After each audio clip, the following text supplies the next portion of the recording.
ఈరోజు కోట శ్రీనివాసరావు గారు చనిపోవడం చాలా బాధాకరం. మొన్నటి వరకు చాలా ఉత్సాహంగా చలనచిత్ర పరిశ్రమకు ఎనలేని సేవలు అందించిన వ్యక్తి. 40 సంవత్సరాలు నటనంటే ఏ విధంగా ఉండాలనో నటించి చూపించిన వ్యక్తి కోట శ్రీనివాసరావు గారు. ఒకే సీన్ లో ఏడిపించగలుగుతాడు, భయపెట్టగలుగుతాడు. అలాంటి అరుదైన సంఘటనలో అరుదైన నటనతో ఒక విలక్షణ నటుగా ప్రఖ్యాతి పొందిన వ్యక్తి.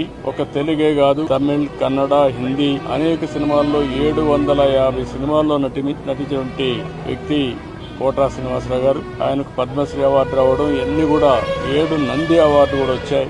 ఈ విధంగా అనేక అవార్డులు కూడా వచ్చాయంటే ఆయన చేసిన కృషి, ఆయన యొక్క ప్రతిభే కారణం. అలాంటి ఒక మంచి నటుడిని తెలుగు రాష్ట్రాలు కోల్పోవడం చాలా బాధాకరం. చలనచిత్ర పరిశ్రమ కోల్పోవడం చాలా బాధాకరం. అలాంటి వ్యక్తి పట్ల నా మరణం పట్ల నా ప్రగాఢ సానుభూతి తెలియజేసుకుంటూ, వారి కుటుంబ సభ్యులకి నా ప్రగాఢ సానుభూతి తెలియజేస్తూ, వారి ఆత్మకు శాంతి కలగాలని భగవంతుని మనస్ఫూర్తిగా ప్రార్థిస్తున్నాను.